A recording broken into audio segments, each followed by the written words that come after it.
Kalian pernah nggak kehilangan motivasi tiba-tiba gitu? Awalnya semangat kan, gue mau jadi content creator, gue mau olahraga, gue mau jadi trader, gue mau kaya gitu ya. Berjalan 1, 2, 3 hari semangat, tiba-tiba turun gitu ya. Kalian kehilangan motivasi dan kalian heran, kenapa ada orang lain yang bisa termotivasi dan mereka benar-benar fokus mengejar tujuannya. Nah, kita akan bahas di buku ini ya teman-teman. Judulnya adalah Drive, karya dari Daniel H. Pink yang diterbitkan tahun 2009, di mana dia akan membahas tentang motivasi. Ini motivator-motivator atau calon motivator suka nih harusnya dengannya. Atau kalian yang kehilangan motivasi, lagi cari referensi, kalian harus nonton video ini ya teman-teman. Sebelumnya, hai, gue Steven Yang, gue punya misi ngerigasin buku buat kalian. Mungkin kalian yang hobi baca buku tapi nggak punya waktu, akhirnya kalian bisa nonton video gue, akhirnya kan dapat intisarinya.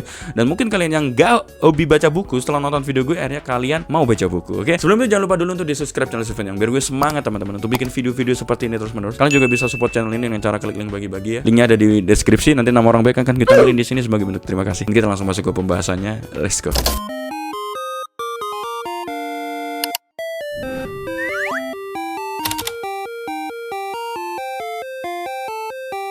Oke, jadi si Daniel ini bilang bahwa motivasi manusia sebenarnya sekarang nggak melulu tentang uang dan juga hukuman. Nggak? Kan biasanya kan ada punish and reward ya teman-teman ya. Nah ternyata enggak, di luar itu ada hal lain yang bisa memotivasi kita sebagai manusia. Wah, ini bagus banget teman-teman. Apakah itu? Nah ini, gue akan jawab ya. Gue akan jawabnya berdasarkan dari buku yang berjudul Drive ini teman-teman. Kita akan kembali lagi ke masa lalu, di mana motivasi itu sama seperti marketing. Mereka punya beberapa era. Ada motivasi 1.0, 2.0, dan 3.0. Kita akan bahas dulu ya. Ini jadi kayak alur evolusi motivasi teman-teman. Motivasi 1.0 adalah insting dasar. Ini motivasi yang paling primitif, yang paling awal, bertahan hidup. Nah zaman dulu kan bertahan hidup itu susah teman-teman. Jangan kalian kira zaman dulu tuh kayak zaman sekarang. Zaman sekarang kan bertahan hidup pasti hidup gitu kan ya. Kalian gak punya skill bertahan hidup, itu kalian tetap masih hidup zaman sekarang. Nah zaman dulu enggak, tingkat kematian dulu tinggi. Kalian harus, kalau udah musim dingin, kalian kalau nggak punya survival skill ya kalian meninggal teman-teman ya. Kalian nggak ngumpulin makanan, itu kalian meninggal. Kalian nggak menjaga kebersihan, kesehatan, ya nggak lama meninggal gitu. Kalau zaman sekarang sakit itu masih ada obatnya. Zaman dulu sakit flu aja itu bisa jadi wabah dan kalian bisa meninggal. Iya, flu yang pilek yang kalian sekarang mungkin kalau flu biasa aja tapi bisa berangkat kerja dan sebagainya. Zaman dulu itu meninggal karena penyakit itu. Nah makanya ini adalah motivasi orang zaman dulu, yaitu motivasi untuk bertahan hidup, survival skill. Ini paling basic. Kita masuk ke selanjutnya yaitu motivasi 2.0, hadiah dan hukuman. Nah ini yang sering sekarang masih diterapkan. Masyarakat itu mulai berkembang, sistem mulai tercipta kan. Nah karena sistem mulai tercipta dan mulai kompleks, akhirnya makanya ada pemerintah, terus mungkin pengusaha-pengusaha membuat yang namanya punish and reward, dimana kalau kalian hebat, kalian perform dalam kerjaan kalian, ada rewardnya, entah itu uang, jalan-jalan dan sebagainya, atau HP ya, HP iPhone dan sebagainya. Dan punishmentnya ya misalnya kalian PHK, kalian dipotong gaji, kalian disanksi dan sebagainya ya teman-teman. Nah itu punishment and reward. Ini adalah motivasi 2.0. Nah kita masuk ke motivasi 3.0 yang menurut buku ini ya, ini adalah motivasi yang paling baru, yaitu autonomy, mastery, dan juga purpose. Ini yang jadi inti dari buku Drive ya teman-teman. Ya, Pink bilang di era modern ini manusia itu nggak cuma termotivasi sama hukuman maupun hadiah teman-teman, tapi mereka termotivasi oleh otonomi, keahlian, dan juga tujuan alias purpose. Kalau seseorang merasa punya kendali atas ketiga itu, atas yang mereka lakukan, nah mereka itu akan bisa berkembang jadi lebih baik dan juga bisa lebih bermakna. Menurut buku itu gini ya. Jadi mereka akan lebih termotivasi lah kalau mereka itu punya kendali atasnya, itu otonomi, purpose, dan juga mastery ya teman-teman. Nah maka ini adalah yang paling baru. Ini adalah motivasi 3.0 menurut si Daniel H. Pink ya teman-teman. Tapi kita akan gali lebih dalam gimana sih maksudnya ya si motivasi 3.0 itu ya. Oke, kita langsung masuk ke chapter selanjutnya, yaitu kenapa hadiah dan hukuman itu tidak selalu efektif. Pink menunjukkan banyak penelitian yang membuktikan bahwa motivasi 2.0 ini, yaitu punishment and reward, ternyata sudah nggak efektif ke banyak manusia. Seringkali malah bikin performa itu menurun teman-teman. Misalnya ada eksperimen klasik di mana dua kelompok anak kecil itu diminta untuk menggambar ya. Kelompok pertama itu dijanjikan hadiah kalau mereka mau menggambar ya, dan yang kelompok kedua itu nggak dijanjiin apa-apa. Nah hasilnya apa? Hasilnya anak yang dijanjikan hadiah ini ternyata gambarnya lebih jelek ya. Dan kehilangan minat gitu ya, dibandingkan anak yang disuruh doang tapi tanpa dikasih iming-iming hadiah gitu. Kenapa? Karena mereka nggak menikmati prosesnya. Mereka kan langsung tertuju sama rewardnya gitu kan. Mereka langsung cuma kepikiran sama hadiahnya. Wah, hadiah. Jadi waktu mereka menggambar, mereka tidak menikmati proses menggambarnya gitu ya, dibandingkan sama anak yang tidak dijanjikan hadiah ini. Mereka sangat-sangat enjoy untuk menggambar. Nah ini makanya menurut si Pink, punishment and reward ini udah nggak berlaku lagi sebenarnya gitu ya. Karena kalau manusia udah diberikan reward, iming-iming reward, mereka akan cenderung menyepelekan prosesnya, tidak menikmati lagi gitu teman-teman. Oke, kita langsung masuk aja ya ke motivasi 3.0. Jadi menurut dia akan ada 3 pilar ya. Kita akan bahas satu-satu. Ya, pertama dari otonomi atau kebebasan buat mengatur diri sendiri. Bayangkan ada 2 pekerjaan ya teman-teman. Yang satu kamu dikontrol penuh, yang satunya kamu penuh dengan kebebasan. Mana yang bikin kalian lebih semangat? Pasti banyak yang milih yang dikasih kebebasan, gak ada jam kerja, gak ada hari masuk dan sebagainya, ya kan? Pasti kalian akan milih itu. Nah, Pink bilang bahwa manusia itu lebih termotivasi ketika mereka merasa punya kendali atas apa yang mereka lakukan gitu ya. Otonomi ini bisa datang dalam berbagai bentuk teman-teman ya. Pertama ada kebebasan waktu, bisa kerja dengan jadwal yang fleksibel. Yang kedua ada kebebasan tugas, bisa milih proyek mana yang mau dia kerjakan. Ketiga adalah kebebasan tim, bisa kerjasama dengan siapa itu ya, jadi nggak dipaksakan untuk kerjasama sama tim ini ya. Yang keempat adalah kebebasan teknik, bisa menyelesaikan tugas dengan cara mereka sendiri tanpa didikte sama bosnya, oh harus gini. Nah, otonomi ini menurut Pink ini adalah motivasi orang zaman sekarang gitu. Contohnya adalah Google itu punya kebijakan 20% time, di mana karyawan boleh pakai 20% waktunya buat proyek yang mereka suka. Dari kebijakan ini lahirlah produk-produk seperti Gmail dan juga Google Maps teman-teman ya. Jadi mereka di luar kerjaan mereka 20% mereka boleh bikin apa aja yang mereka suka. Jadi Gmail dan Google Maps ini lahir bukan dari didikte dari bos, tapi melainkan dari karyawan Google yang diberi kebebasan. Makanya menurut Daniel H. Pink, zaman sekarang otak manusia akan lebih kreatif saat mereka diberi kebebasan. Tapi ingat, tidak semua orang siap ya untuk diberikan ini ya teman-teman ya. Ada beberapa yang belum siap, makanya kalian harus tahu dulu ya seluk-beluk tim yang kalian punya. Apakah tim kalian bila diberi kebebasan waktu, dia akan benar-benar bertanggung jawab ya? Atau mereka malah tidak menggunakan waktunya sama sekali? Ini kan hal yang berbeda. Ini kembali lagi ke tanggung jawab ya. Kedua adalah mastery, yaitu keinginan buat terus menjadi lebih baik. Kita kan sering dengar istilah ya, growth mindset.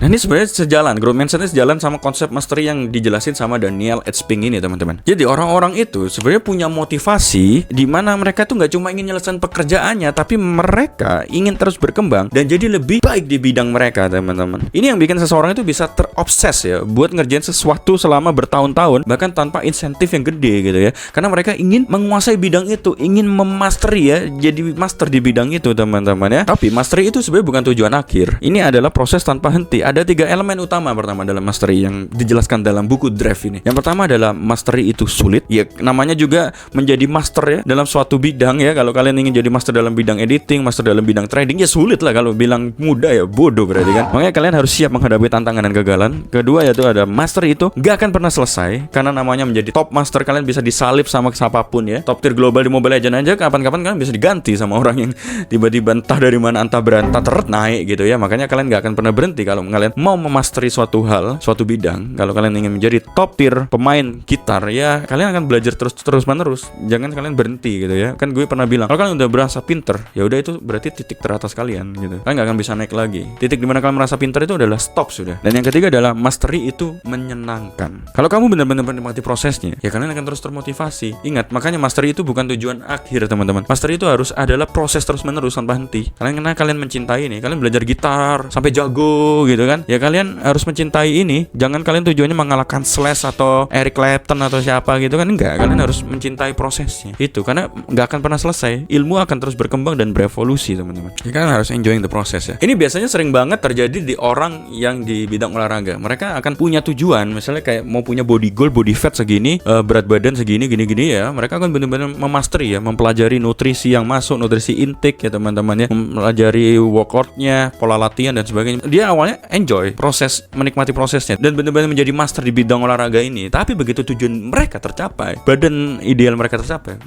motivasi mereka turun. Nah, ini berarti mereka salah. Berarti mereka bukan ingin bagus di bidang ini, tapi mereka cuma ingin mengambil goal ini, goal badan bagus ini. Akhirnya motivasi mereka turun, badan mereka jelek lagi. Nah, ini yang harus kalian rubah mindsetnya. Yang dirubah adalah kalian ingin baik di bidang itu. Kalau kayak badan bagus, sehat, itu bonus teman-teman ya. Kalau kalian, jadi kayak jangan kalian tuh mikir gue mau kaya, tapi kan gue mau memastery di bidang bisnis atau di bidang kripto, di bidang trader. Nah gitu, kalian akan menjadi ahlinya gitu. Jadi kalian gak akan pernah berhenti belajar. Kalau kalian bilang gue mau jadi kaya, indikasinya adalah gue punya 1M. Setelah 1M kalian menurun. dapat motivasi. Kayak gitu teman-teman. Ini bagus nih mastery ya. Jadi dengan kita ingin mempelajari suatu bidang secara serius, nah, kalian akan termotivasi. Tadi udah ada otonomi, kedua mastery. Sekarang kita masuk ke poin ketiga, yaitu purpose, pekerjaan yang punya makna.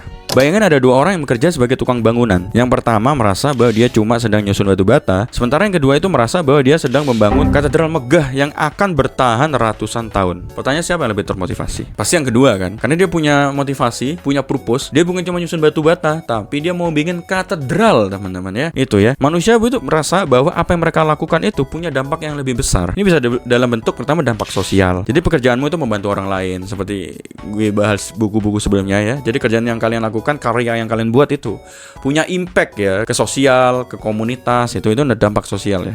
Yang kedua adalah misi pribadi ya. Kalian punya tujuan yang lebih besar daripada cuma sekedar uang. Makanya gue selalu bilang kalau orang motivasinya uang, itu cita-cita yang cetek banget men.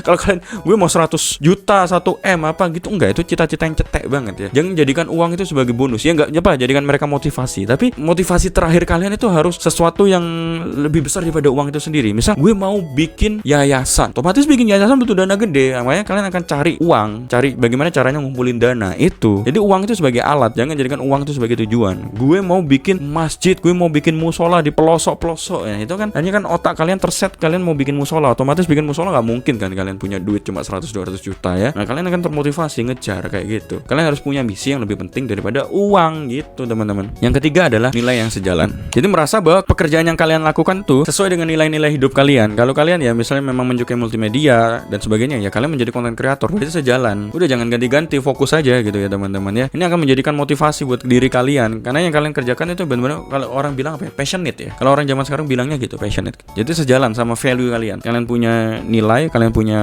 motivasi hidup, itu sejalan sama kerjaan yang kalian lakukan sekarang, itu bagus. Nah makanya perusahaan-perusahaan yang punya visi besar cenderung itu punya karyawan yang lebih termotivasi teman-teman ya. Jadi nggak cuma kerja buat gaji, buat datang ngerjain terus pulang gitu ya, tapi karena karyawan tersebut percaya sama visi misi perusahaan tersebut gitu ya. Visi misinya ingin menjadi misalnya jadi kreatif agency yang bisa membantu banyak UMKM dan sebagainya gitu ya, dengan kayak budgetnya mungkin lebih murah dan sebagainya gitu kan. Akhirnya mereka termotivasi, gue mau jadi bagian dari komunitas yang membantu banyak UMKM ini. Nah gitu, kalian punya perusahaan harus punya visi misi yang gede gitu, biar tim kalian termotivasi teman-teman. Jadi kalau kalian merasa kehilangan termotivasi, coba kalian tanyakan ke diri kalian sendiri, apakah kalian merasa pekerjaan yang kalian lakukan sekarang punya makna? Kalau belum, apakah kalian bisa menemukan tujuan yang lebih gede? Kalian tanyakan, apakah ini diri gue? Apakah gue emang orangnya tuh suka ngonten? Apakah gue tuh orangnya lebih suka masak misalnya? Apakah gue lebih suka fashion designer? Itu kalian harus tanyakan. Dari situ kalian akan dapat motivasi. Tuh, kita langsung masuk ya ke kesimpulannya. Apa aja yang bisa kita pelajari dari buku Drive ini teman-teman? Pertama, motivasi itu nggak cuma soal hadiah dan hukuman. Ini langsung kita taruh di depan karena menurut gue ini bagus. Karena gue pun sebelum membaca buku ini juga salah. Gue mengira manusia itu adalah